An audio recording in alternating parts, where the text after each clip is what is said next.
Abayahawa. Kal halal abayahawa alhayam. Kal halal abayahawa alhayam. Bahasa masyayak yawashay. Bahasa masyayak yawashay. Bahasa raw kakadas. Bahasa raw kakadas. Wam Yasharala Elda Oper Maharlika Philippines. Wam Yasharala Elda Oper Maharlika Philippines. Tawada abayahawa. Tawada abayahawa. Yaman. Yaman. So, happy Sabat sa bawat isa. Yaman. Sa lahat ng nanood sa YouTube channel, sa buong mundo, sa mga Rimnan, Hebrew Israelite, sa apat na sulok ng mundo, happy Sabat sa lahat. Babatingin natin una sa lahat ang mga taga Digos, Davao del Sur na pinangunahan ni Pastor Junard Ban Yasharla. Kumusta kayo? Hindi nakabasag. Yes, yan. At sa Cebu, Toledo City, si Pastor Sabadja Ala. Kumusta kayo dyan mga taga Cebu? Sa lugar ni Sibulon at saka ni Queen Sibulon. My grandlolo is from Toledo City. At sa Ahoy, Iloilo. Kumusta kayo dyan? Kay Meldy Pastora Masohol. Meldy Masohol. Inunahan na, baka magkamatin. Kumusta kayo dyan? Meron dyan people nakapasok sa sa GC natin, sa Return to Yawa. Okay. Aral lang talaga. At sa Lanao del Norte, sa Liangalis. Kumusta kayo dyan? Mga Rimnan Hebrew Israelite sa tribe of Manasi na pinangunahan ni Pastora Corazon Castillo. So, kumusta kayo mga kapatiran na mga Rimnan? Patuloy natin gisingin ang mga tulog ng mga Rimnan. Tulog pa, di pa nagising. Siguro, mahimbing yung tulog. Mahimbing yung tulog.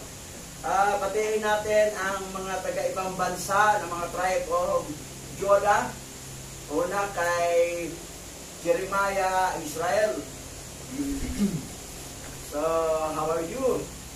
I think you are planning to go here in the Philippines this coming January. So, we are waiting you. Akia, Jeremiah Israel. My opinion to preach the gospel to the weakening of the Hebrew Israelite still sleeping. At kay Michael Whitefield. So, nabalo na siya. Asawa niya dati Pilipina. Pwede siya mag-asawa din. Pilipina din. Nandito naman sa Amerika. Ha? Yan. Okay. So, nandito. Yantay. Michael Whitefield. Merong bagay sa'yo dito. Hebrew Israelite. Kaya lang si Gabar, bata hinahanap sa Indonesia. Tribe of Ephraim. Ayaw na tawagin tribe of Ephraim sila. Gusto na tribe of Joseph. Kasi walang Ephraim nakalagay sa 144,000 eh. Gusto niya sumama, makasali sa 144,000.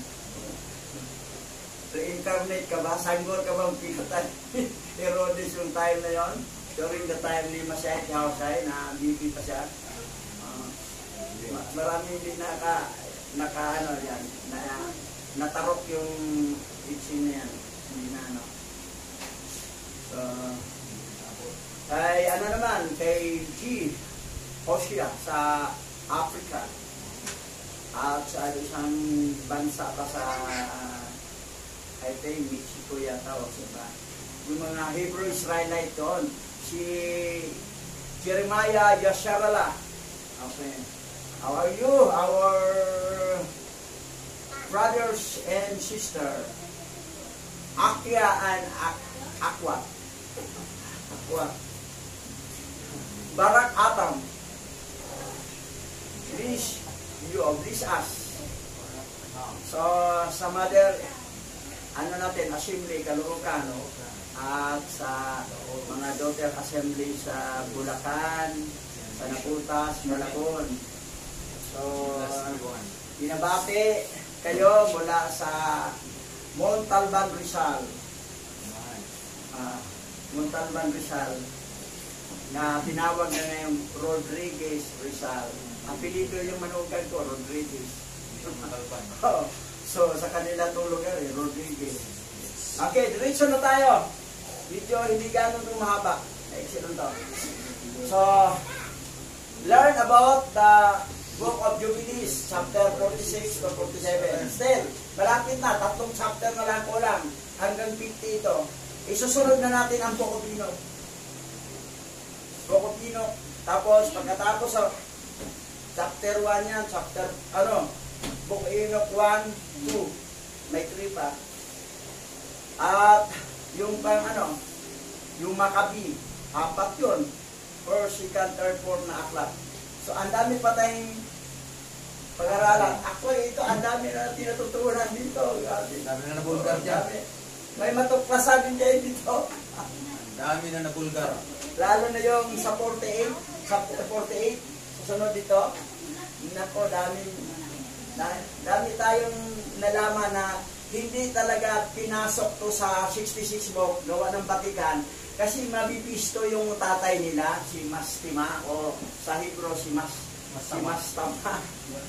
Mabibisto sila, tinakpa nila, binibintang nila ang pagkatay kay Abayawa. Para siya, si Abayawa tuloy ang ginawa ng masama. Para magiging kriminal nga eh. Siya bumubuhay, tapos siya Okay, simulan na tayo. Basa. Yes. Jubileo chapter 46 verse 1 to 16. At ito ay nangyari na. Pagkamatay ni Jacob, ang mga anak ni Israel ay dumami sa lupain ng Ehipto. At sila ay naging isang malaking bansa. At sila ay nagkakaisa sa puso. Kung kaya't ang kapatid ay nagmahal sa kapatid, at ang bawat tao ay tumulong sa kanyang kapatid. At sila'y dumami ng sagana at dumami ng mainam. 10 ng mga linggo ng mga taon, lahat ng mga araw ng buhay ni Jose. Actually, ito ang totoong unity. Unity. One heart. So, nagkakaisa sa puso, sa lahat. Ito talaga ang unity. Sa unity na Pilipinas, wala na, nagkagulo na eh. Hindi na unity. Anything. Init ng ulo. Okay, tuloy. At walang satanas o anumang kasamaan sa lahat ng mga araw ng buhay ni Jose na kaniyang ikinabuhay pagkatapos ng kaniyang amang si Jacob. Sapagkat pinarangalan ng lahat ng mga Ehipsyo ang mga anak ni Israel sa lahat ng mga araw ng buhay ni Jose. At namatay si Jose ng 110 taong gulang. 17 taon siyang nanirahan sa lupain ng Kanaan. At 10 taon siya ay naging alipin at 3 taon sa bilangguan at 80 taon siya ay nasa ilalim ng hari. Meron mo ha? Namahala sa buong lupain ng Ehipto. Meron mo ha? 110 years old. Ito sila, 17 years si Joseph Bininta. doon sa Kanaan. Yung bininta siya, 17 years old. Naging alipin siya ay 10 years. Siya naging alipin doon sa kamay ni Memphis. Ni Potiphar. Na ginawa sa Potiphar. Yung bayot. Ano pala yan? Obispo pala yan eh. Ngayon, 3 taon sa kulungan. 3 years sa kulungan. Pero bilang gobernador sa Egypt ay 80 years. Grabe, no? 80 Grabe. years. So, total kasi sa buong buhay niya ay 110 eh. 110. Gobernador siya 80 years. Siya mahaba talaga. At siya, mga kapatid niya, respetado sila sa mga taga-Egyptian. Mga taga-Egypt. Respetado sila lahat. naging bida dito si Joseph eh. Kaya dahil kay Joseph, hindi sila namatay sa gutom. So, talagang malaking karangalan. Ngayon, tuloy natin ha. At siya ay namatay at ang lahat ng kaniyang mga kapatid at ang buong lahing iyon. At inutusan niya ang mga anak ni Israel bago siya mamatay, na dalhin nila ang kanyang mga buto kapag sila ay umalis sa lupain ng Ehipto. Ayan. So, hindi siya papayag na ang buto niya manatili sa Egypt. Kung alis na ang mga Hebrew Israelite, dalhin talaga siya. Doon siya ilibing, sama-sama sila lahat ng mga lahi, mga Hebrew na lahi mula kay Abraham. Ngayon, tuloy. At pinasumpa niya sila tungkol sa kanyang mga buto, sapagkat alam niyang hindi papayag ang mga Ehipsyo na ilalabas ang kanyang buto na ililibing sa lupain ng Kanaan. Sapagkat si Makamaron, hari ng Kanaan, habang naninirahan sa lupain ng Assyria, ay nakipaglaban sa lupain ng Kanaan sa libis, na kasama ang hari ng Ehipto, at pinatay siya roon, at hinabol ng mga Ehipsyo hanggang sa pintuan ng Hermon. Ito si Kamaron, nakatira siya dito sa Assyria, pero ano to siya? Canaanite to. Pero nakipaglaban siya sa hari sa Canaanite, pero panik sa kanya isang hari ng Egypt. Pero natigok din siya. Mamatay din ito. So, nangyari, tuloy. Ngunit hindi siya makapasok, sapagkat isang bagong hari ang naging hari sa Ehipto, at siya'y lalong malakas kaysa sa kaniya. At siya'y bumalik sa lupain ng Kanaan, at ang mga pintuan ng Ehipto ay sarado, at walang isang lumabas at walang pumasok sa Ehipto. At namatay si Jose sa ika-46 na jubileo, sa ika-6 na linggo, sa ika-2 taon, at inilibing nila siya sa lupain ng Ehipto. At lahat ng kanyang mga kapatid ay namatay pagkatapos niya. Nauna namatay si Joseph. Tapos sunod yung mga kapatid niya. Pero pinakauna yung tatay nila, si Jacob. Tapos namatay si Joseph. Sunod naman yung mga kapatid niya, namatay din. So yan nangyari. Ito naman, malakas din itong hari ng Egypt.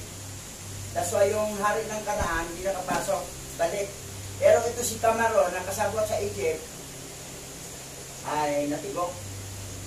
Ngayon, tuloy. At ang hari ng Ehipto ay lumabas upang makipagtigma sa hari ng Kanaan sa ika-47 jubileo, sa ika-2 linggo ng ika-2 taon, at inilabas ng mga anak ni Israel ang lahat ng buto ng mga anak ni Jacob, maliban sa mga buto ni Jose. At kanilang inilibing sa parang sa dobleng kuweba sa bundok. At ang karamihan sa kanila ay bumalik sa Ehipto. Ngunit ang ilan sa kanila ay nanatili sa mga bundok ng Hebron, at si Amram na iyong ama ay nanatili sa kanila. Si Amram, tatay ni Moses yun. Pero dito, yung gilibing si Jacob, si Israel, ang lahat ng mga Hebrew Israelite at iba na iwan doon tumira sa Hebron. Pero ang iba, bumalik talaga sa Egypt. Kasama yung papa ni Moses, si Amram. Pero tingnan mo sa 66 book. Lahat, bumalik lahat. Hindi nagkapareho dito. Dito, hindi lahat ang bumalik. May ilan-ilan na nag-iwan doon, nag-iwan tumira sa Hebron, sa Kanaan. So, kita mo, may mga discrepancy na, no? Pero mas dito ko naniwala. O, tuloy. At ang hari ng Kanaan ay nagtagumpay laban sa hari ng Ehipto, at kaniyang isinara ang mga pintuan ng Ehipto. At siya'y gumawa ng masamang katha laban sa mga anak ni Israel upang pahirapan sila. At kaniyang sinabi sa mga tao ng Ehipto, narito, ang mga tao ng mga anak ni Israel ay dumami at dumami ng higit kaysa sa atin. Ito ha, pansinin mo ha. Ito, napaka-critical ito intindihin. At ang hari ng Kanaan, hari ng Kanaan, ay nagtagumpay laban sa hari ng Egypto. Ibig sabihin, ang hari ng Egypto natalo. Patay niya. Ito ang nanalo, hari. Itong hari ng Kanaan, ito ang nag-take over sa Egypto. Oh, yan. At kanyang sinira ang mga pintuan ng Egypto. At siya gumawa ng masamang katha laban sa mga anak sa Israel. Sinisiraan na upang pahirapan sila. At kanyang sinabi sa mga tao sa Egypto, narito ang mga tao na mga anak ni Israel ay dumami ang dumami ng higit kaysa atin. So, ang hari ng Egypto ngayon ay dito na. Hari ng Kanaan. Kasi, pag ang hari ito, nandoon yung respeto sa mga Israelita. Kasi, kahit sunod-sunod na mga lahi, mula sa tatay, anak-anak, alam nila na si Joseph ang pinakamalaking bagay sa Egypto na kaiwas sila sa matinding kamatayan sa gutom. Nandoon yung respeto. Kaya lang, ito na ang hari na naging parao na. Ito. Over. At sinusulan na, gumawa ng katha doon sa mga tao sa Egypt na ito yung mga Israelita.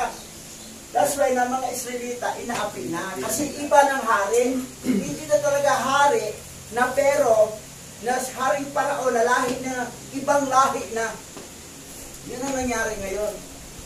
Kaya pala Mas detalyado dito. Tuloy.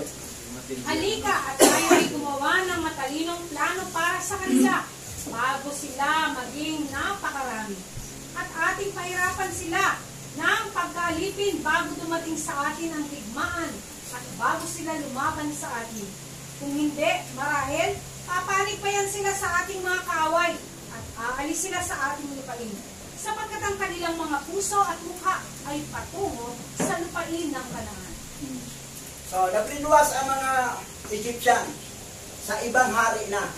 Pero yung hari, from Kanaan yun. Kasi kung hari lang talaga na isang pamilya lang, sunod-sunod sa mga anak-anak ng kapuhan, nandoon yung respeto sa Israel, nandoon yung respeto sa mga... Kasi si Joseph ang naging bagay doon na paano naunlad ang Egypt eh. Lahat ng mga property lupain doon, may-ari, gobyerno na eh. Pero dahil ibang hari nang pumalit, ang binanggit lang doon sa 66 book, ibang hari, pero hari yun, galing sa Kanaan yun, Kaya pwede nilang alisin kasi na babaguhin. Sinusulan ng mga tao, mga Egyptian, na ito, yan na, kawawa ng Israel. Ito. At siya'y naglagay sa kanila ng mga tagapangasiwa upang pahirapan sila ng pagkaalipin. At sila'y nagtayo ng mga matibay na bayan para kay Paraon sa Piton at sa Rameses. At kanilang itinayo ang lahat ng mga kuta at lahat ng mga kuta na bumagsak sa mga bayan ng Egypto. At sila ay pinaglilingkuran nila ng may kahigpitan. At habang sila'y gumawa ng masama sa kanila, ay lalo silang dumami at dumami. At ang mga tao ng Egypto ay kasuklam-suklam sa mga anak ng Israel. So, nasusuklam talaga mga Israelita sa mga taga-Egyptian. Kasi, mga idolatry yun sila eh. Yung pagsasamba nila, polygamy.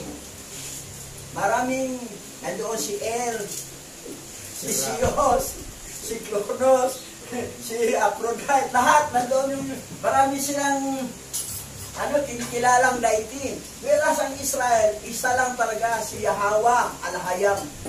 Yun lang. Ngayon, ito na tayo, kumparahan natin sa Genesis ha. Ito, comparison, tuloy. Genesis chapter 50 verse 1 to 26. Niyakap ni Jose ang kanyang ama at umiiyak na hinagkan.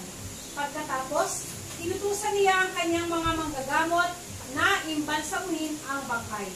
Ayon sa kaugalian ng mga Egyptyo, 40 araw ang ginugol nila sa paggawa nito. 70 araw na nagluksa ang bansang Egypto. Pagkatapos ng pagluksa, sinabi ni Jose sa mga kagawad ng Paraon, pakisabi nga ninyo sa Paraon na, Tingnan mo yung nasaan ang galing yung pag ng 40. Yung namatay si mama, kailangan nakakuha ng araw. Wala na Saan ka din nagaling sa Egypt? Apat na pong araw. Oo. Kaugalian ng Egypt. Kaugalian yun na namana sa Roma, tapos naituro sa mga member ng Roman Catholic, Christian, at saka sa mga Protestant, born again. Pati sa mga bagong remnant. May pa 40 days na, tuloy. Oo, tuloy. Pinili ng aking ama bago namatay na doon ko siya ilibing sa libingan na kanyang inihanda sa Kanaan. At aking may pangakong susundin ko ang kanyang bilid. Kaya, humihingi ako ng pahintulot na dalhin ko roon ang kanyang bangkay at babalik agad ako pagkatapos. Sumagot ang Faraon, lumakad ka na at ilibing mo ang iyong ama ayon sa iyong pangako sa kanya. Sumama kay Jose para makipaglibing ang lahat ng kagawad ng Paraon, ang mga may matataas na katungkulan sa palasyo at ang mga kilalang mamamayan sa buong Ehipto. So, sikat yung paglibing kay Jacob. Magyasarala. Kasi nandoon ang lahat ng kagawad, matataas. Nandoon. Tao. Matalay. Kasama rin ni Jose ang kanyang mga kapatid at ang buong sambahayan ng kanyang ama. Ang naiwan lamang sa Gosen ay ang maliliit na bata, mga kawan ng tupa, kambing at baka. May mga nangangabayo, may mga sakay sa karwahe, talagang napakarami nila. Pagsapit nila sa higan sa Atad, sa silangan ng Kilo Jordan, huminto muna sila. Nagdao sila roon ng luksang parangal sa Yumao at itong araw na nagdalamhati roon si Jose. Sikat talaga yung paglibing ni Yasharala. Sikat. Sa mga lahiran niya, ang naiwan, kambing, baka, tupa, maliliit na bata, lahat na natin sumama lahat, pati kagawa, lahat ng mga opisyal sa Egypt. Sikat. Sa dami nila. Makita na ko na ganito pala maglipin ito na raw. Hindi na natin lahat. Tuloy. Saksihan ng mga taga-Kanaan ang ginawang pagpaparangal na ito. Kaya't nasabi nila, ganito palang magluksa ang mga taga-Ehipto dahil dito'y tinawag na Abel Nisraem ang lugar na iyon. Sinunod nga ng mga anak ni Jacob ang niling ng kanilang ama. Dinala nila sa Kanaan ang bangkay at doon ililibing sa yungib na nasa kaparangan ng Makpela, silangan ng Mamre na binili ni Abraham kay Ephron na Hiteo. Yan talaga sila. Ayan. Sikat. Kamatayan ni Yasharala. Sikat. Parang labat na from Egypt. From Egypt. Eh ngayon naman, ano ang Egypt ngayon? America. USA. America. Nandoon yung mga remnant Hebrew Israelite tribe of Judah sa USA. Ang modern Egypt ngayon ay USA. Hindi yung Egypt talagang bansa. Ang Egypt na original, eto, alis ang mga si Yahawashi nanggaling din sa Egypt kasi tinakas mo na siya doon dahil napatay yung 144,000 ng mga sanggol. Napatay ni Herodes. Ngayon, ito naman, maraming mga tribe of Judah ngayon nakatira sa Egypt na modern Egypt. Walang iba, USA. Yan na, yan laging prayer ko ni Jeremiah Israel na makalaya na sila sa Egypt. Sa Islam mo na, we just enjoy until the coming back of our Messiah, Yahawashi, o King Yahawashi on earth. At doon na tayo, we are now living in the new Jerusalem. Kaya lang, ito mga Hebrew Israelite na pasaway, tatanggalin sila sa pagka-Hebrew Israelite, doon na sila titira sa mga hintil na bansa. Gaya nila ni Onan at saka ni Er, na anak ni Judah. That's why na ang mga duwag na Hebrew Israelite na mangaral, hindi naman mawala kaligtasan, matatanggal ang reward nyo. Hindi pala kayo sa bangkita, doon pala kayo sa Gentile nation titira. You are Gentiles na, hindi na kayo Hebrew. Israelite. Tanggal kayo sa pagka-Hebrew. Walang bangkita. Yung mga hindi ganong matinding kasalanan, bangkita. Pero sa Israel pa rin, sa Jerusalem. Pero ang matinding pasaway, tanggal talaga. Hindi siya makatira doon sa New Jerusalem. Doon sila sa mga bansang Hintil. Yun. Hindi na sila belong to Hebrew Israelite remnant.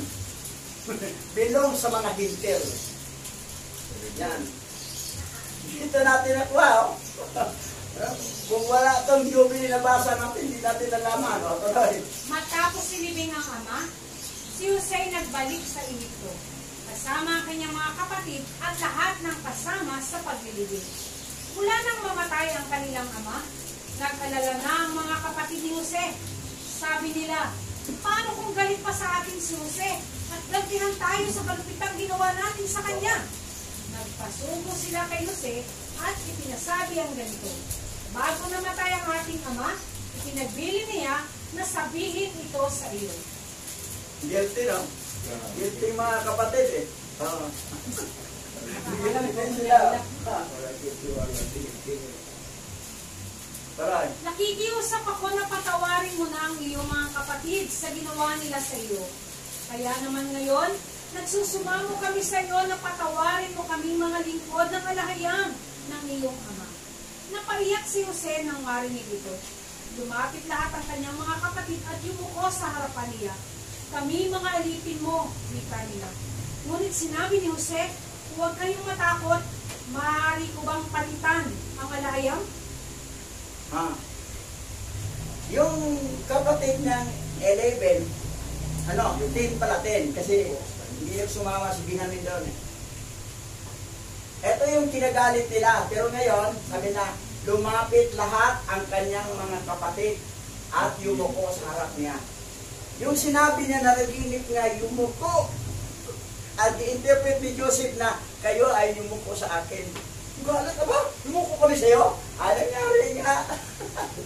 Yumuko.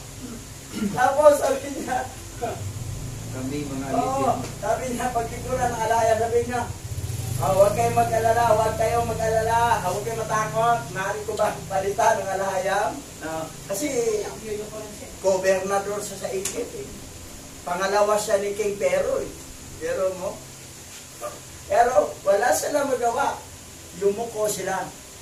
Yan yung ayaw nila mangyari. Oo, ayaw na mangyari, pero nangyari. Yan yung dahilan kung bakit nila pinapatayin si Jose. Yan ang dahilan kung bakit galit na galit sila kay Joseph, dahil yumuko daw, time will come na yuyuko sila kay Joseph. Hindi lang, piniwalaan siya. Tingnan natin yung panaginip mo. Pati si Jacob din nag-comment, eh. Oo. Ibig ko ba sabihin, pati ako? Oo. Pati si Jacob, pati ako. Yumuko din Sabi sa'yo. ni Jacob, pati ako, kayuyukuin mo sa'yo. Di ba? Okay, tuloy. Masama nga ang inyong ginawa sa akin. Subalit ipinahintulot iyon ng alahayang para sa kabutihan.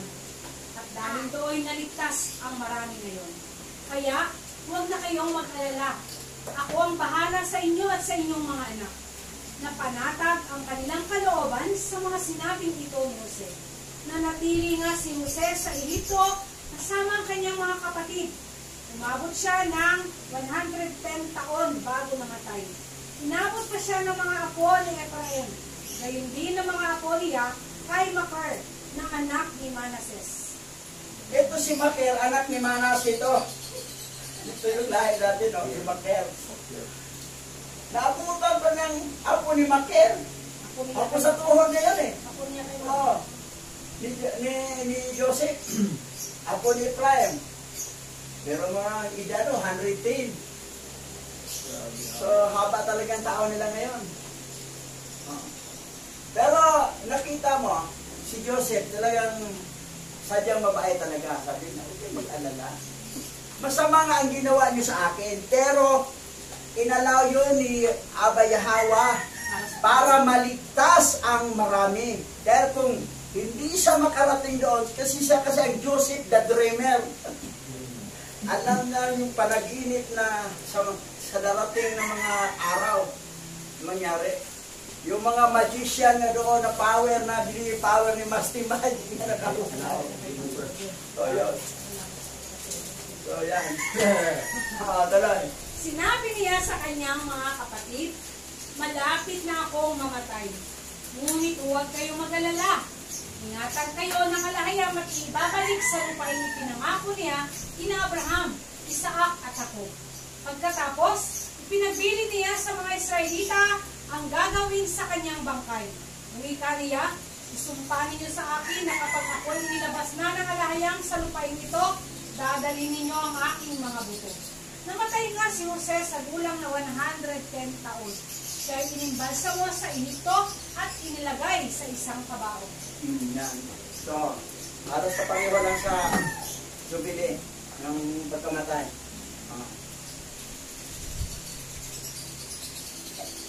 Exodo na tayo. Okay, basta. Exodus chapter 1 verse 1 to 22. Ito ang mga anak ni Jacob na kasama niyang pumunta sa Ehipto. Kasama ang kani-kanilang sambahayan. Sina Ruben, Simeon, Levi, Huda, Isakar, Sibulon, Benjamin, Dan, Neftali, Gad at Asher. Silang lahat ay 70. Si Jose ay matagal nang nasa Ehipto noon. Pagkalipas ng panahon, namatay si Jose, ang kanyang mga kapatid at ang kanilang salindan. So, yung mga elders doon, sigok sa Egypt. Pero ang ganda, namatay sila sa saganang buhay. Dahil right hand ni King Pero yung kapatid nila eh.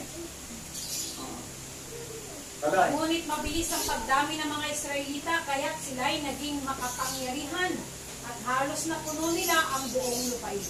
Lumipas ang panahon at nagkaroon ng Ehipto ng ibang hari na hindi nakakakilala kay Jose. Sinabi niya sa kanyang mga kababayan, nanganganib tayo sa mga Israelita. Sila'y patuloy na dumarami at lumalakas kaysa atin. Hindi detalyado dito. Mas detalyado sa Jubilee. Shortcut. Shortcut, oh. Nagkaroon ng nagkaroon ang iblo ng ibang hari. Pero yung ibang hari yan, galing sa Kanaan yan. Kilala si Jose. Oo, yan si kilala si Jose. Kasi taga-Canaanite yung hari na yan eh. Kung hari na sa Egypt, tapos simple sunod anak-anak, alam lang kwento eh. Na sabi ng papa ko, itong yan, hanggang sa kaapu-apuhan. Pero ibang pamilya na eh. Ibang pamilyang pumalit. Hindi kilala.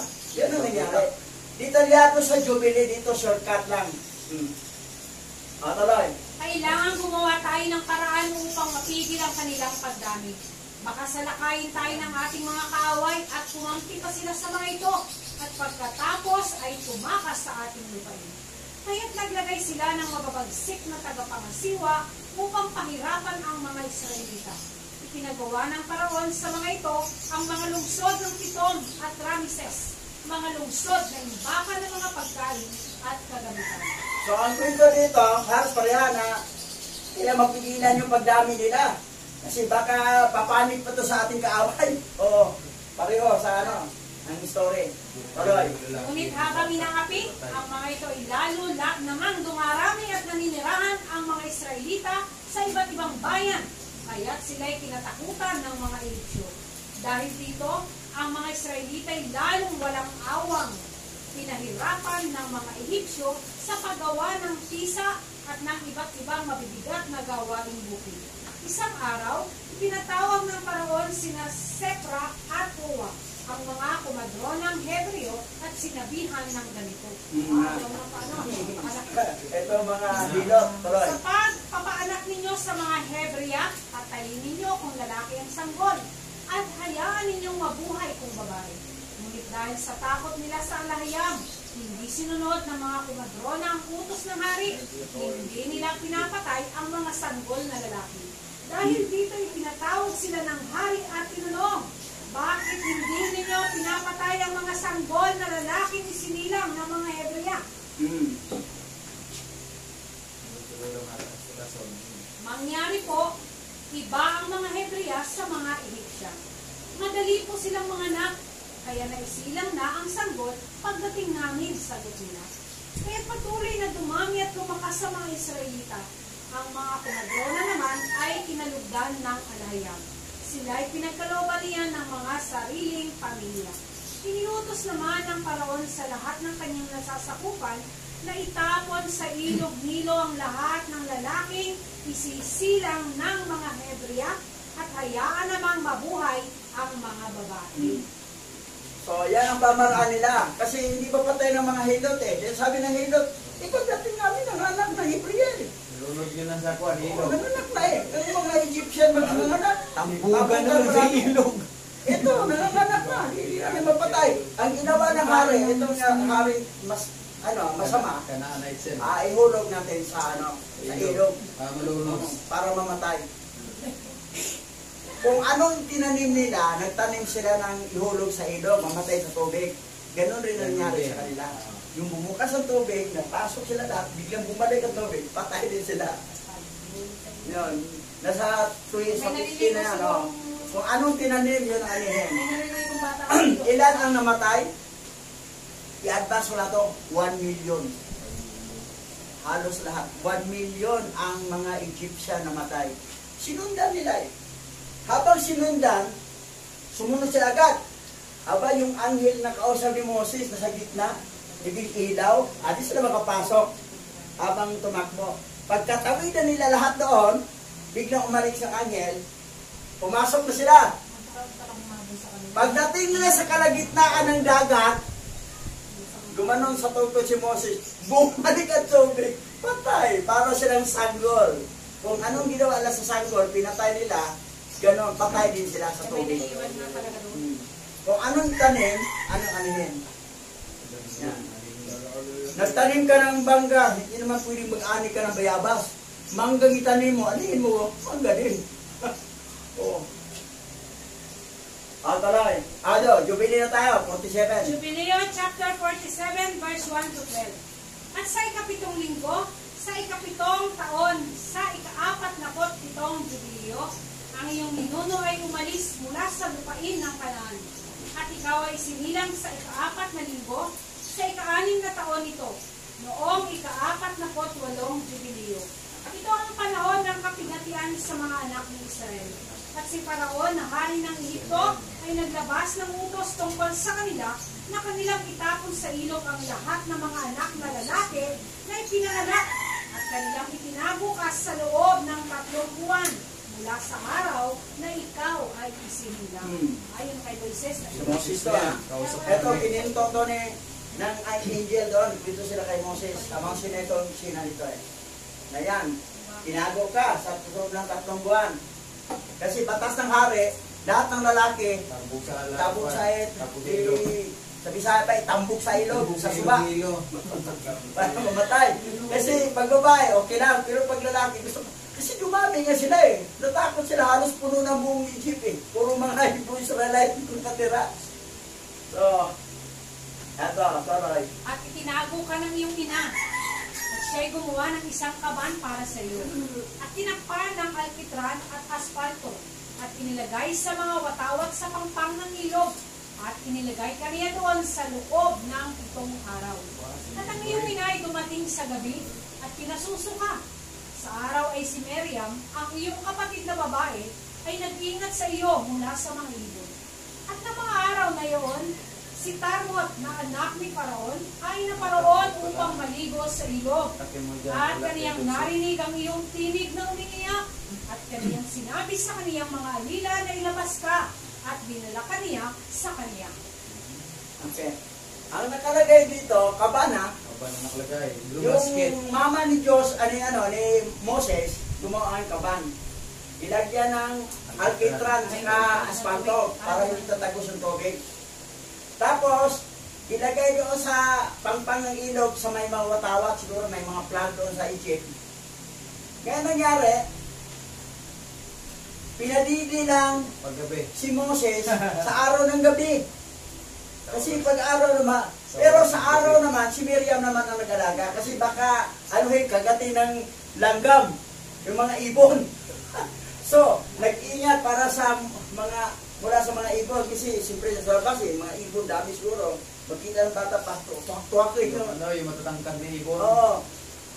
Lalo na may mga ibon sa tabing, ilog. So, binabantayan ni Miriam na para hindi mapinsala ang si Moses doon sa sa mga ibon. Pero sa gabi, aba, 1D1 lang sa gabi. Gabi lang paligi. So, ganun kahirap.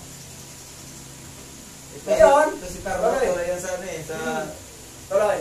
good news. At inilabas kaniya sa sasakyan at nakabas siya sa iyo. Sasakyan na naman. At sinabi sa kaniya ng iyong kapatid na babae, Kamban yung pupunta ba ako at tatawag ng babaeng Hebrea upang alagaan at pasusuhin ang sanggol na ito para sa iyo? At sinabi niya, humayo ka. At siya yumaon at tinawag ang iyong ina na si Jochebed. At kaniyang, Jochebed. At kaniyang ibinigay ang kaniyang kaupahan at kaniyang pinasusuka. Mama ni Moses to eh. O, yun din. Ngayon, kaban kasi nakalagay doon sa Genesis, basket. Ito kaban. Tapos, siyempre yung kaban mahaba, parang may sasakyan na eh. Ilabas ka na sa sasakyan. Ngayon, sinundan naman ni Miriam. Kukuha ba ako ng mag-alaga ditong bata? Sinuhanap ka. O, ikaw yung nanay ang kinuha. May sahod pa. Hindi alam, nanay na yun. May sahod pa. Talingan si Miriam. Batalino. Tuloy. At pagkatapos nang ikaw ay lumaki, dinala ka nila sa anak ni Paraon. At ikaw ay naging anak niya. At tinuruan ka ni Amram na iyong ama ng pagsusulat. At pagkatapos mo makatapos ng 3 linggo, ay dinala ka nila sa looban ng hari. At ikaw ay 3 linggo ng mga taon sa hukuman, hanggang sa panahon ng ikaw ay lumabas mula sa maharlikang hukuman, at nakita mong sinaktan ng isang Ehipsyo ang isang anak ni Israel. At pinatay mo siya, at itinago mo siya sa buhanginan. Eto ha. May nag-comment kasi doon na, kung si Moses ang gumawa ng aklat, hindi Hebrew. Kasi lumaas yan. Kasi nag-aral siya sa Egypt eh. So Egyptian language yun. Hindi yun May nag-comment nag-comment doon na, hindi Hebrew yung mga aklat na ginawa ni Moses, yung Pentateuch niyang book sa 5. Hindi Hebrew yun. Egyptian siya eh. Pero ito na, wala kasi sa Genesis, wala sa Exodus dito. Hindi na dito ha. Papa niya business na gani, si Amram. At tinuruan ka ni Amram na yung ama sa pagsulat. Ano ituturo? Hebrew. Tatay ang nagsulat. May sahod pa ang ama. Ang nanay naman, may sahod ka. Walang kalaman yung prinsesa na ang ama talaga yun ni Moses sa totoong buhay. Tapos, ito naman nag-alaga, may sahod pa. Nasahuran pa. So, si Moses, may alam siya sa Hebrew. Paano Hebrew? Abagada hawa sa katayaka lamana sa ay patasa kuwara sa tinuruan ng ama si Amram. Yan ang unang ituturo sa anak eh. Abagada eh. Kaya pa naman balik siya sa mga Israelita, kasi kaya nag-alaga mga Kaya mismo. Alam niya Hebrew siya eh. Kaya yung sinaktan doon is isa sa mga anak ni Israel, pinatay ng Egyptyo. Ilagay niya, tinago niya sa buhanginan. Okay. Matuloy. At sa ikalawang araw, ikaw at ang 2 na mga anak ni Israel ay nag-aaway. At iyong sinabi sa isa na nakit na huwag kang gumagawa ng kasamaan, dahil kapwa kayo Hebreo. At bakit mo sinasaktan ng iyong kapatid? At siya ay nagalit at nagsabi, sino ka na makikialam? Isang prinsipe na maghihukom sa amin? Inaakala mo bang hindi ko alam ang ginawa mo? At papatayin mo rin ako gaya ng pagpatay mo sa Ehipsyo kahapon?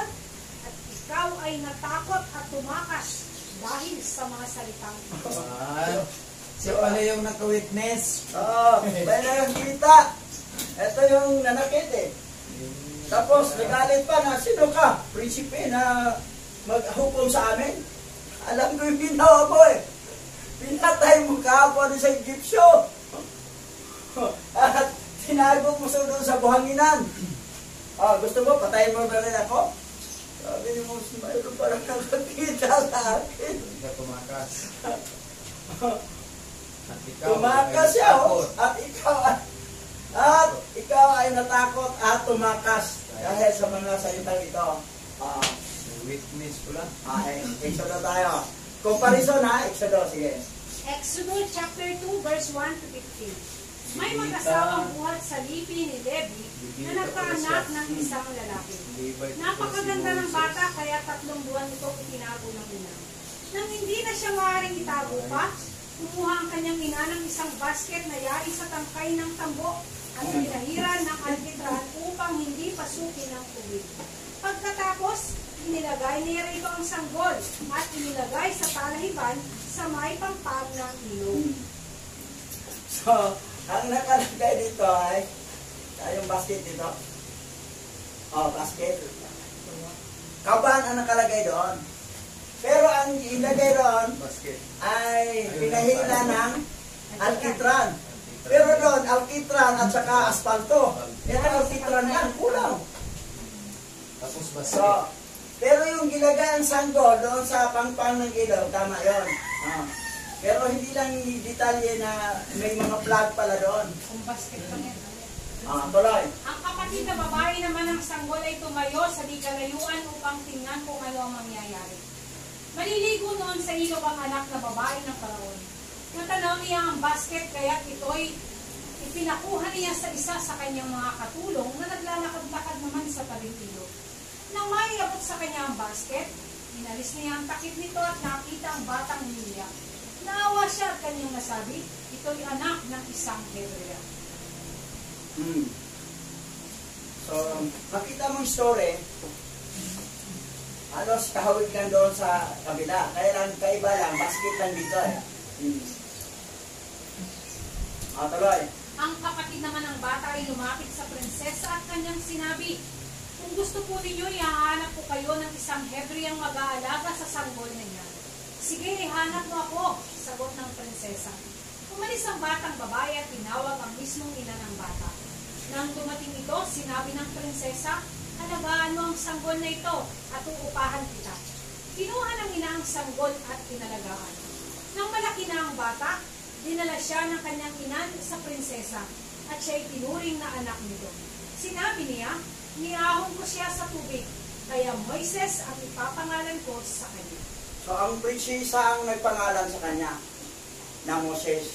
Inaahon ko siya mula sa tubig. That's why Moses ang ipangalan ko. Hindi walang karapatan maglagay ng pangalan yung magulang, tatay, nanay. Nag-alaga lang at saka nagturo ng pagsulat. Ay yung prinsesa kasi ampon na niya eh. So Moses na galing sa salitang inaahon mula sa tubig.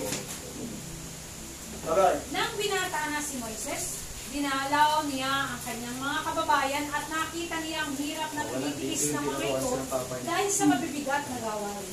Nakita pa niyang sinasaktan ng isang Egyptyo ang isang Hebreo. Tumitingin-tingin siya sa paligid. Nang wala siyang makitang tao, pinatay niya ang Egyptyo at tinabunan ito ng buhangin. Nagbalik siya sa kinabukasan at may nakita siyang 2 Hebreong nag-aaway. Tinanong niya ang may kasalanan, bakit mo sinasaktan ang kapwa mo Hebreo? Shortcut no? That's why na ang iba dito, kung si Moses ay lumaki sa Egypt, sa prinsesa na nag-ampon sa kanya, so wala siyang alam sa Hebrew. Ang alam niya, Egyptian. Yan sabi ng Egyptian siya. Kasi hindi binanggit dito. Doon sa Jubilee binanggit na tinuruan sa magsulat sa kanyang ama. Ano ituturo magbasa? Hebrew. Kasi Hebrew yung si Abraham, yung ama ni Moses.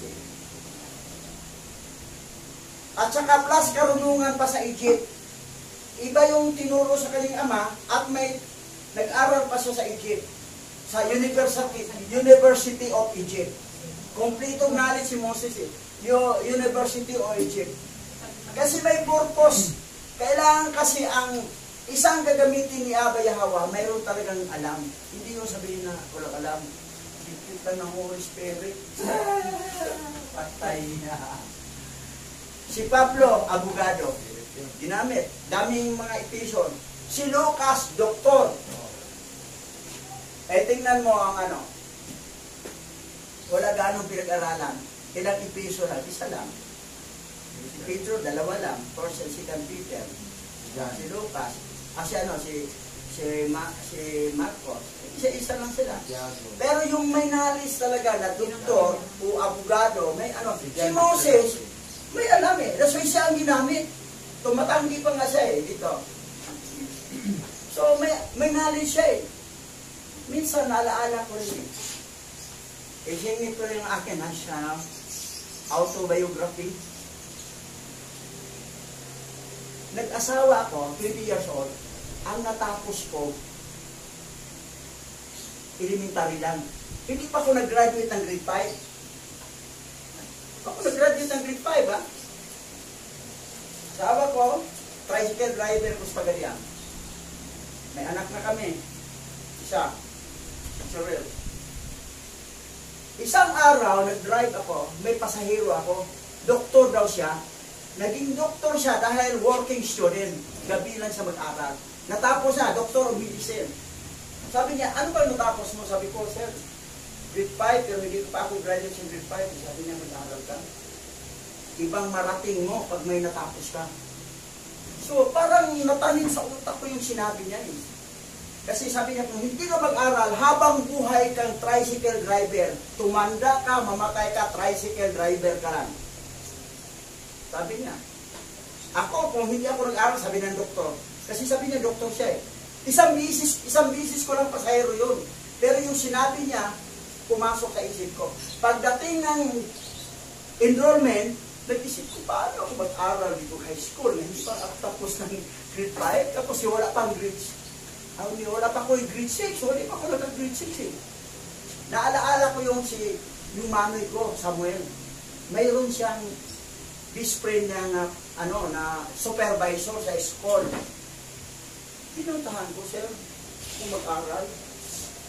Kaibigan mo naman sa aking kapatid si Manoy. Paano ko maka-aral ng high school? Wala akong Sabi niya, enroll ka. Temporary enroll. Akong bahala. Gagawa ako ng para sa'yo. Tapos ka ng elementary, tapos ka ng grade 6. So, totoo ba, sir? Kaya mo ba? Kaya. Magkano bayad siya? Wala nang bayad. Kasi close ko yung kapatid mo. Parang isang bituka lang kami. Pa-enroll ko. Pagkadiyan, isim si Alex. High school.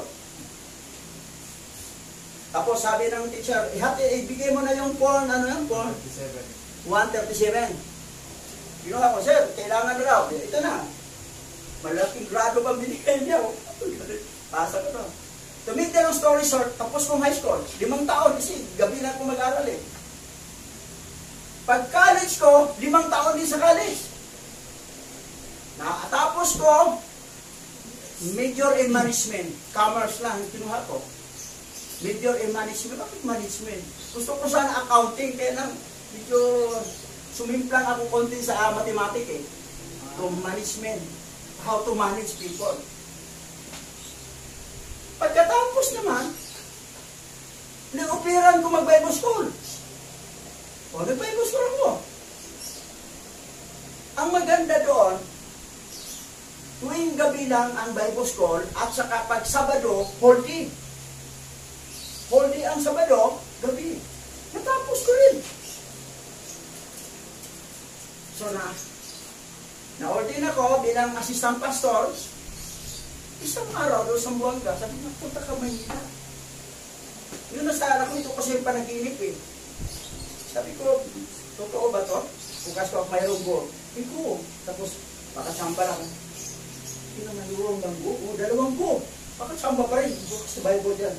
3 lang go. Go. Punta tayo Manila. Sabi ko, paano kung makapunta? Wala akong kilala doon. Habang may nagsisimba. Sa Morga City ako nagbukas ng simbahan. Taga Manila, ang sundalo si Colonel Hill. Asawa niya, si Sir D, nasa Amerika. Sa kanya, nag-open ng Return to Yahweh. Sa kanyang GC yun eh. Sabi nga doon ka, pastor, sa amin, sa Villamor Air Base. Sa Fort Bonifacio nakatira. Sakay ka lang si 130. Sa Villamor Air Base. Tawag ka lang, pusunduin ka sa anak ko sa airport. Sa Villamor Air Base. Pagdating ko sa airport, tawag ko, sinundo ko, dumating ko siya. Hindi kaya sa buhay yun eh. Sabado yun. Kinabukasan, dinala ako sa simbahan nila, sa Word for the World. Kita ko Makati, wow, ganda pala dito. Nakita ko si Pastor Ray Treyes. Sabi niya, dito ka pa sa Manila, Pastor Boy, anima mo. Nako, professor ako ng Bible School sa Koreano. Walang bayad, libre. Aral ka. Sa tapos ako Bible School, masteral. Kumuha ka ng Master of Divinity. Nag-aral. Lalong nahasa tuloy ako sa Hebrew at saka sa Greek. Modern Hebrew yan ha. Nahasa ko. Nagtapos ko.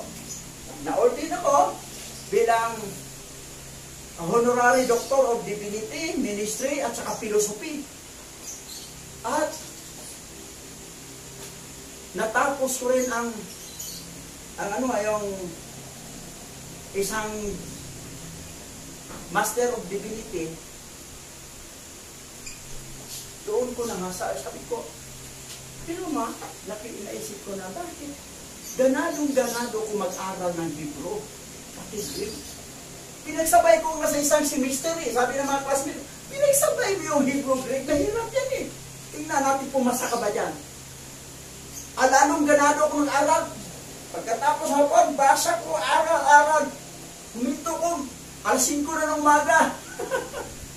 Tulog sa dalit. Pasok naman sa school.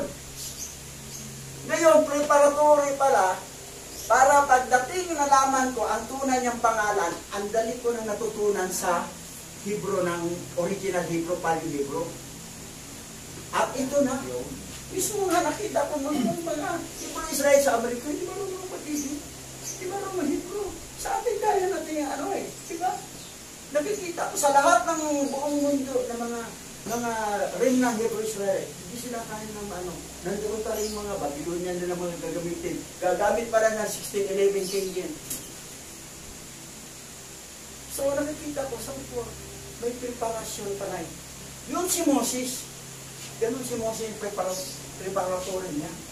Kasi siya ang magdala ng mga Okay, tuloy natin. Tuloy. Sino ang nagbigay sa iyo ng kapangyarihang makasiwa at tumatong sa amin? Papatayin mo rin ba ako tulad ng ginawa mo sa Egyptyo? Tanong nito sa kanya. Natakot si Moises nang marinig niya ito at noon niya nabatid na may nakakita pala sa ginawa niya sa Egyptyo.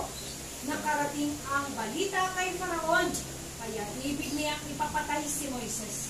Ngunit ito'y nakatakas at nakarating sa Midian.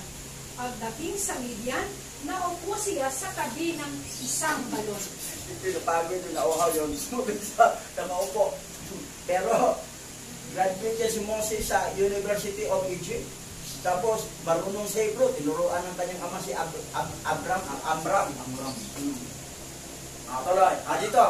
Tingnan, pasinin natin ha. Sige. Mga Gawa, chapter 7, verse 20 to 22. Noon ipinanganak si Moises, isang batang kinalulugdan ng alahayam. 3 buwan siyang inilagaan sa kanilang tahanan. At nang siya'y itapon, inampon siya ng anak na babae ng Faraon at pinalaking parang sariling anak. Tinuruan siya sa lahat ng karunungan ng mga Egyptyo at siya'y naging dakila sa salita at sa gawa. Kita mo, graduate siya ng University of Egypt. Tinuruan siya ng lahat ng karunungan ng mga Egyptyo at siya'y naging dakila sa salita at sa gawa. Pero may alam ba sa Hebrew? May alam. Papa mismo niya nagtuturo niya pagsulat ng Hebrew. That's why, Dito, wala. hindi, ang gagamitin talaga ni Abay Hawa, yung may alam din. Eh kung hindi ako nag-aral, spaghettian na ako, tricycle driver na ako ngayon. Eh senior na ako, sobrang gulang. Yung pala, ito na ngayon.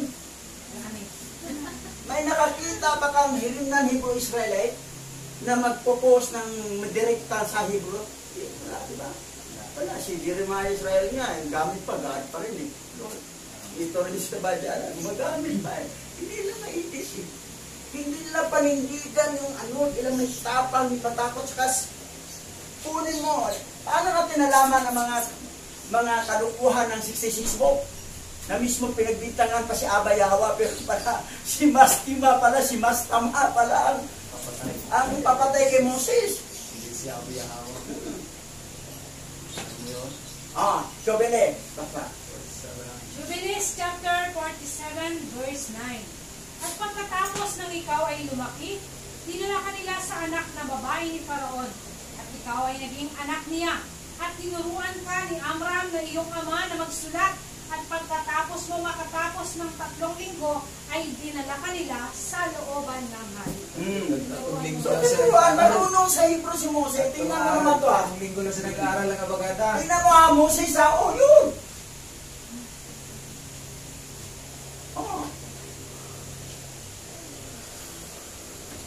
Original. The original ancient Bible was written in Paleo Hebrew word. Ito. Bara, sayat, bara, alahayam, at hasamayam, wat, haratasa. Genesis chapter 1 verse 1. Kayo, kaya ba nyo? Kung hindi ako nag-aaral para, hindi ko marunong magbasa dito.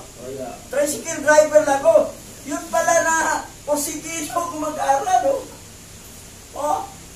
Para sayat, bara, alahayam, at hasamayam, wat, haratasa. Ngayon sa modern, Bereshit, bara, Elohim, et, hasamayim, wit, haris.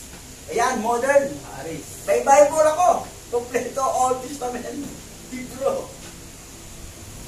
Ngayon, ang Bible na 77 books napunta sa Vatican. Ngayon, may na-preserve ito. The Holy Bible, the Holy Bible, Ethiopic version.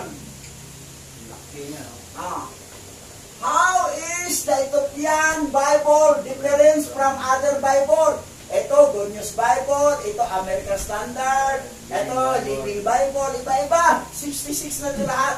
Ito ay 120 books to. Ngayon, ang ibang mga Remnant Hebrew Israel dito sumasandal ng King James 1611, fake Bible yan. Ano pa rin to? Corrupted pa rin to.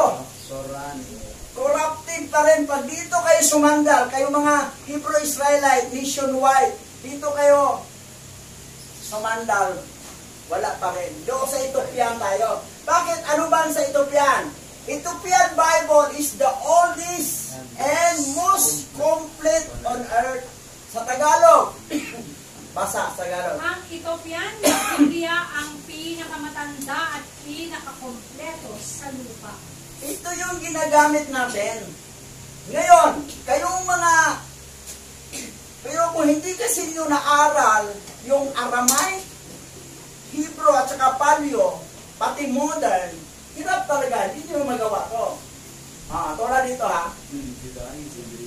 Judaism was practiced in Ethiopia long before Christianity. Wala pang Christianity ha. Arrived and the Ethiopian Orthodox Bible contain numerous Jewish Aramaic words. Contain of Jewish Aramaic. That's why ang New Testament natin Aramaic, Hebrew. Ang Old Testament purely ay Paleo Hebrew. Pero meron ang Aramaic, meron tayong Old and New. Ngayon, the Ethiopian Bible is the oldest and most complete Bible on earth. Written in Greece. The ancient Greek language of Ethiopia is nearly 800 years older than King James Version. Matanda pa siya ng 800 years sa King James na 1611. And the content of over 100 books prepared in 66 of the Protestant Bible. 66 na lang sa Protestant Bible. Ngayon, paano natin malaman na bakit Ethiopia tayo? Diba ano yan? Kay Ham yan? Basa. Mga Israelita ba ang mga Hudyo ng Ethiopia? Ang kasaysayan ng Ethiopia ay nilarawan sa Kebra Nagas, ay nagsalaysay na ang mga Ethiopian ay mga inapo ng mga tribong Israelita na pumunta sa Ethiopia. Kasama si Menelik I na sinasabing anak ni Haring Solomon at ng reyna ng Sheba o Makeda sa Alamak. Tingnan ang unang mga hari, chapter 10, verse 1 to 13. At 2 Chronicle chapter 9 verse 1 to 12. Ito na ang basahin natin to pero ako rin, pareho lang yung content dyan. Okay. Ngayon, si Milik 1. Sino ang kanyang tatay? King Solomon. Sino ang kanyang nanay? Queen Sheba. Yan. Si Milik 1, Emperor ng Ethiopia. Noong 10th century BC.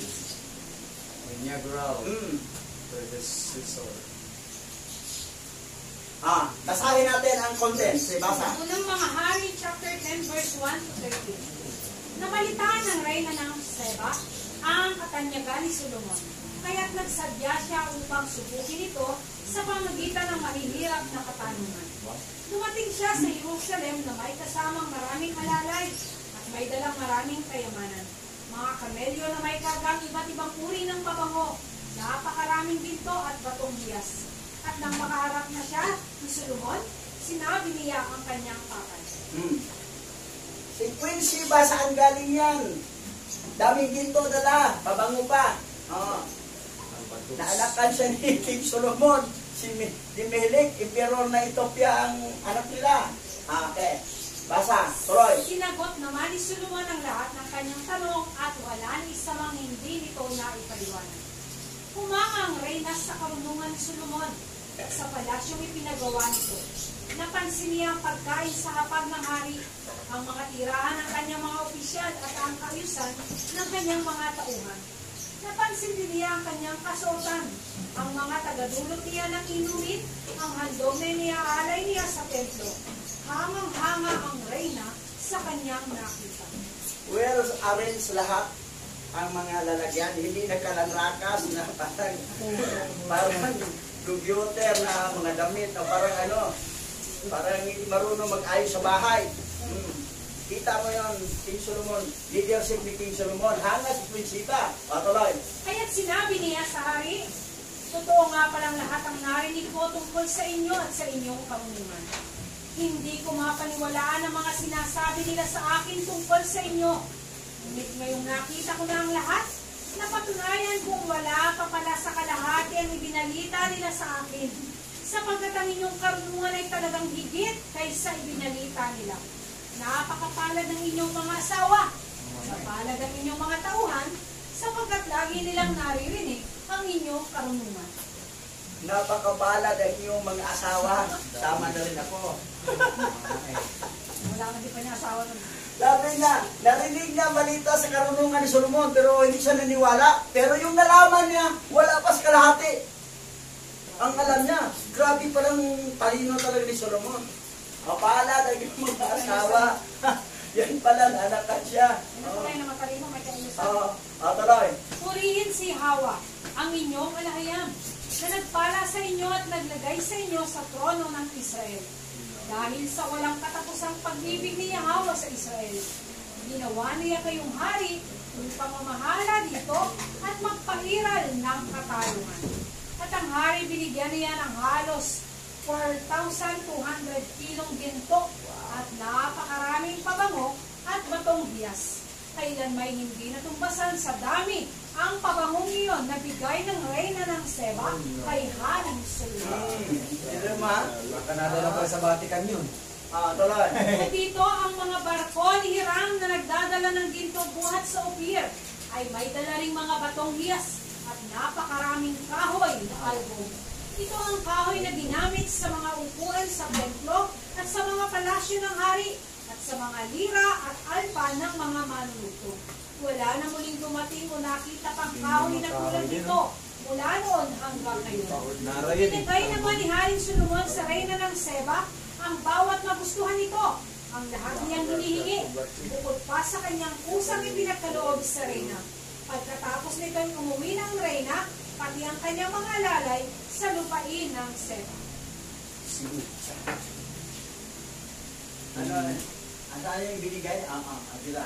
Ibinigay naman ni Haring Solomon sa reyna ng Sheba ang lahat, ang bawat nagustuhan ito.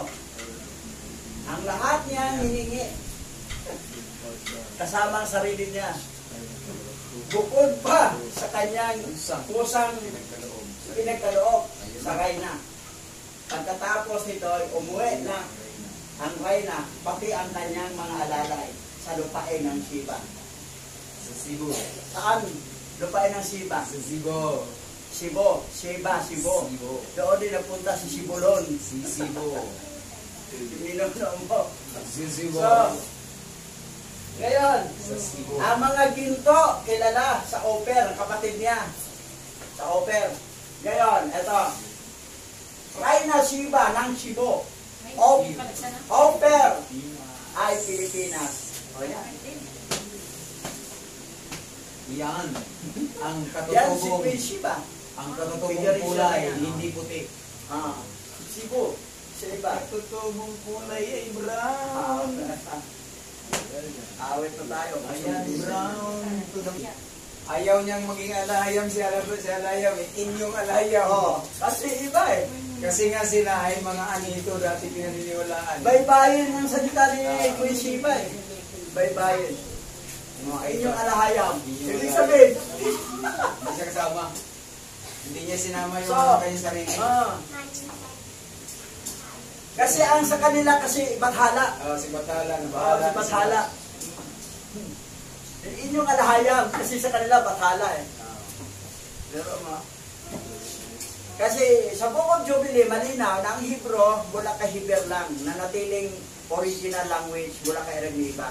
Tumalon kay Sunod, Jacob. talon kay Abraham, Abraham pala. Jacob, Israel, Isaac, at Jacob. Sa lahat ng ganyan. Yun lang. At 12 tribe.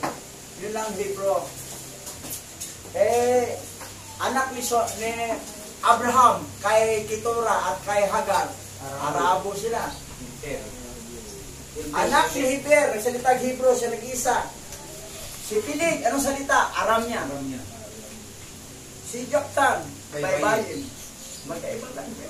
Baybayin. Ano bang kinikilala ng daiki? Si Bathala. That's why sabi ni Queen Sheba, inyong alahayam kasi hindi alahayam, Bathala sa kanya. Ayan, andin na, no? Si Apulaki. Awit na tayo, Pusong Galinsay. Tayo, malimas sa kita rin.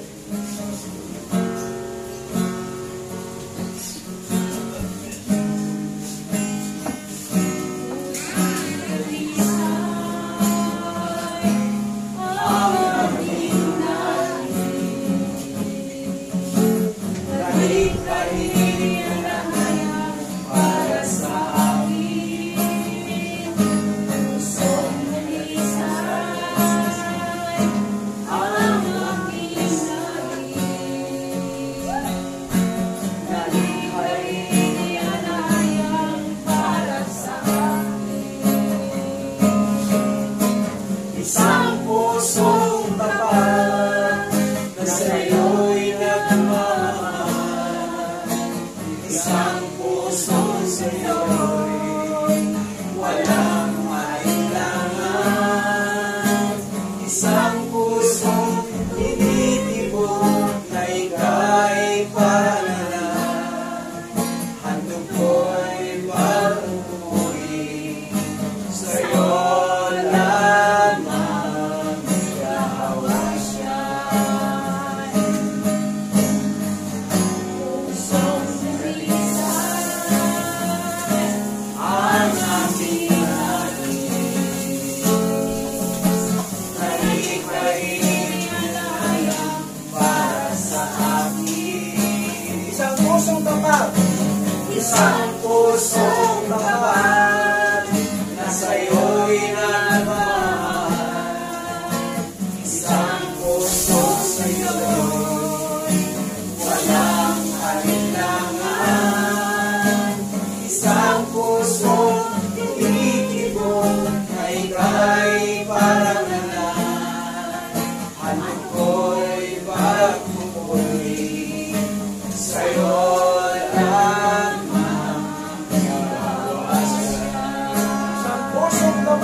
Sa'yo'y nagmamahal. Isang pusong sa'yo'y walang alinlangan. Isang pusong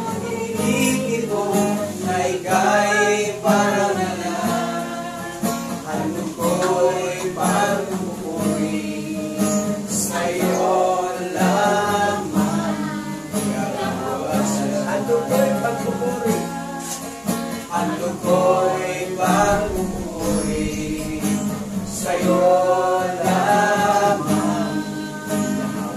For the last time, ano ko'y pagpupuri, pagpupuri sa'yo lamang.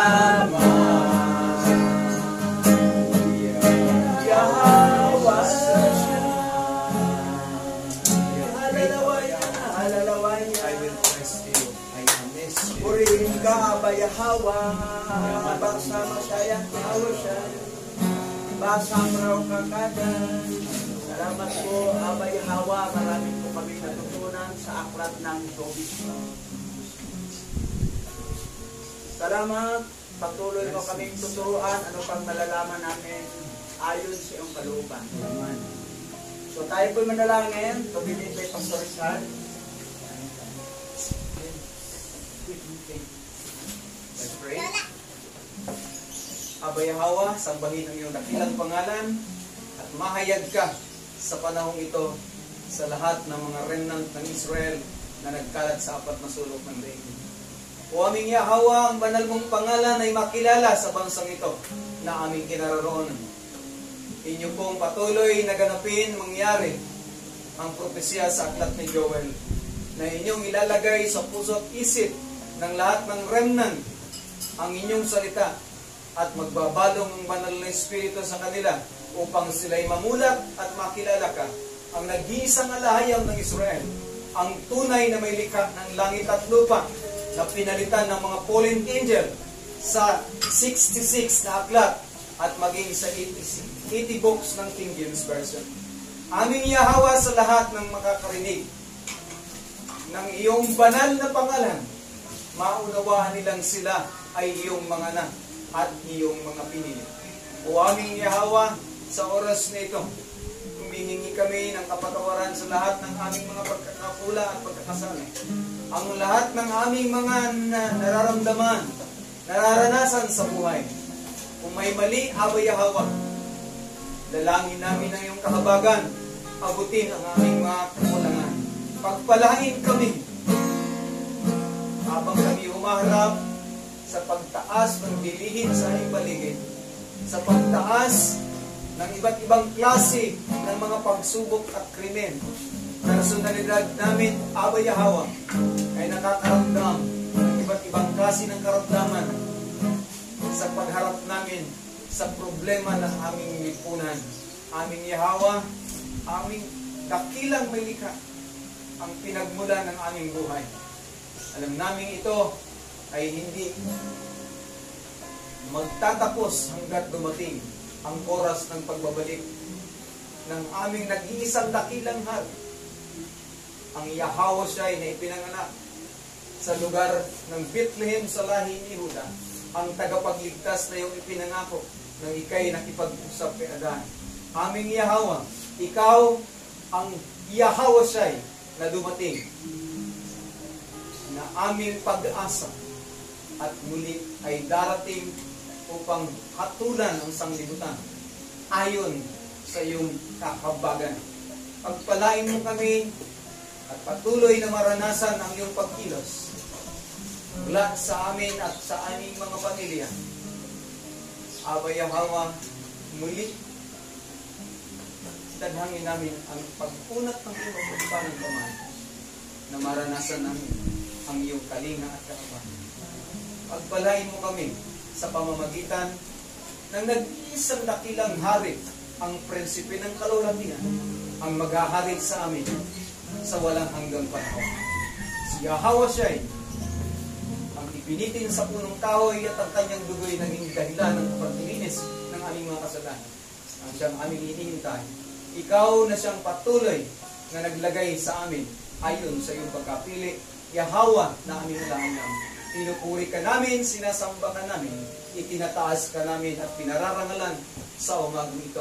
Luwalatiin ka sa patnubay ng Banal na Espiritu. Ang kapangyarihan mo'y matanyag at mahayag.